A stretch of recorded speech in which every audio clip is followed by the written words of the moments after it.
사춘기 딸과 갈등 관계에 있는 어머니와의 면담에서 상담사가 사용하고 있는 기술은 뭐냐? 기법인데요. 도대체 내가 무슨 잘못을 했다고 저 난리를 부리는지 모르겠어요. 부모라면 자식이 어디서 뭘 하는지 아는 건 당연한 거 아니에요? 전화 내용을 엿듣고 가방을 뒤지다 지난주 딸과 크게 다투었어요. 이제는 집에 더 늦게 들어오고 거짓말도 많아져서 너무 불안해요. 마음 같아서는 미행이라도 하고 싶어요. 라고 어머니가 이야기하고 있습니다. 자, 상담사의 이야기를 보죠. 따님과 생각이 많이 달라 걱정도 많고 불안하시군요. 자, 여기 보면 걱정도 많고 불안하시군요 라고 해서 감정을 조금 읽어주고 있고요. 그런데 여기서 조금 답이 좀 보여요. 오늘 이야기를 들으니 제가 다소 혼란스럽네요.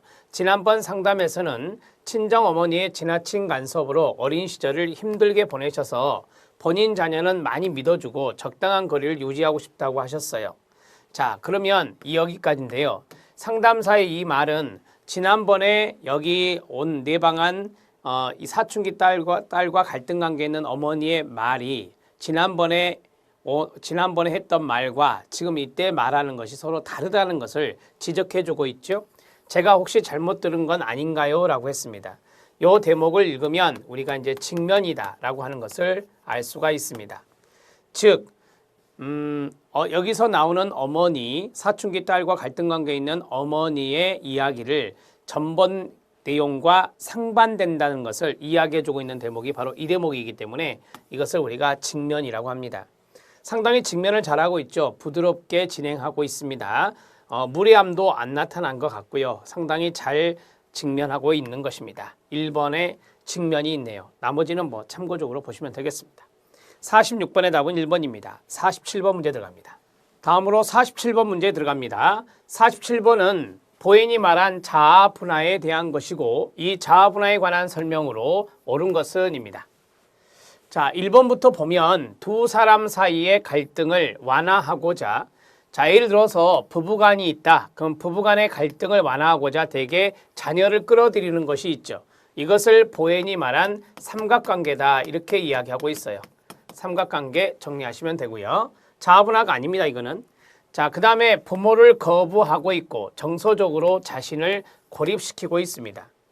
자, 부모를 거부한다. 애착이 안 돼 있죠. 그 다음에 정서적으로 자신을 고립시켜요. 애착 형성이 안 돼 있단 말이에요. 그래서 이것을 해결되지 못한 정서적 애착이다. 해결되지 못한 정서적 애착이다. 정서적인 애착이 일어나야 되는데 정서적 애착에 문제가 있다라는 것을 해결되지 못한 정서적 애착이다 이렇게 말하는 거예요. 자, 그 다음에 세 번째, 과거 중요한 타인, 과거 앞에 다음에서 끊어보세요. 중요한 타인, 예를 들어서 아버지나 어머니에게 느꼈던 감정을 현재 관계에서 느낀다. 이런 것들을 트랜스퍼런스라고 해서 뭐죠? 전이다. 이렇게 정리하고 있습니다. 그 다음에 생각과 감정을 분리를 하고요. 생각과 감정을 분리를 하고 타인과의 관계에서 자주적으로 행동하는 것. 이런 것을 우리가 자아 분화 또는 자기 분화 이렇게 이야기하는 것입니다.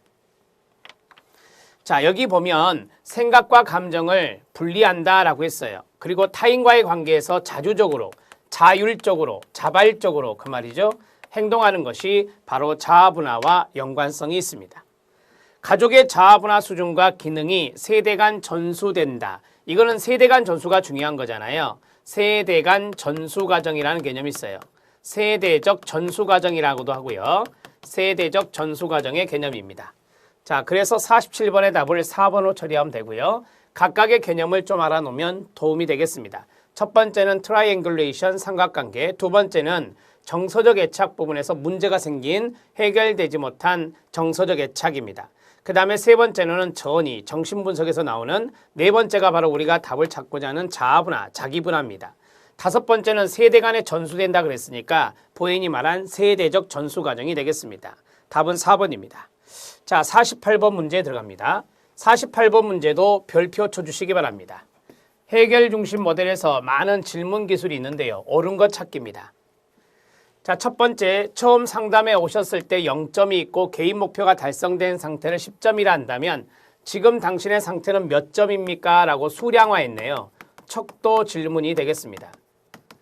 자, 그 다음에 두 번째, 아드님과의 관계가 지금보다 조금이라도 나았을 때는 언제였나요? 이것은 예외 상황을 물어보는 거죠. 예외 상황. 지금보다 조금이라도 나았을 때를 물어봤으니까 예외 상황을 물어본 예외 질문이 되겠습니다. 자, 세 번째, 간밤에 기적이 일어나. 느낌 왔죠? 기적이 일어나 걱정하던 문제가 해결되었다고 생각해 보세요. 당신은 주변에 무엇을 보고 기적이 일어난 것을 알 수 있을까요? 기적 질문이 됩니다. 자, 그 다음에 마지막 네 번째죠. 이처럼 어려운 상황에서도 어떻게 지금까지 견뎌올 수 있었나요? 어떻게 지금까지 극복할 수 있었습니까? 라고 하는 대처 질문 또는 극복 질문이다. 이렇게 말할 수 있습니다. 자, 마지막은 강화 질문이란 게 있는데요. 이거는 놔두시고요. 문제가 해결된다면 이를 어떻게 알 수 있나요? 라고 했어요. 자, 문제가 해결된다면 어떻게 알 수 있나요? 문제가 해결되는 것을 우리가 변화라고 말하는 것이잖아요. 따라서 여러분들 해설에 있는 것 같이 첫 면담 이전에 우리가 면담 전 변화에 대한 질문이란 게 있었죠. 면담 전 변화에 대한 질문. 면담 전 변화에 대한 질문입니다. 자, 문제가 해결된다면, 변화된다면 어떻게 이것을 알 수 있습니까? 그러면은 변화에 대한 것을 물어보는 거거든요. 그래서 변화에 대한 것을 가족원들에게 물어서 그러한 방향으로 치료의 방향을 처음에 잡는 겁니다. 그게 바로 면담 전 변화에 대한 질문, 이렇게 정리가 되면 됩니다. 자, 답은 2번에 있네요. 옳은 거 찾기였으니까 첫 번째 척도, 두 번째 예외, 세 번째 기적, 네 번째 대처, 마지막은 면담 전 변화에 대한 질문이 되겠습니다. 자, 됐습니다. 2번이 답이고요. 49번 문제 들어갑니다. 자, 49번 문제는 다음의 설명에 해당되는 가족상담 모델은 무엇이냐? 내담자의 자원이라든지 건강성이라든지 성공 경험에 초점을 둔다라고 했어요.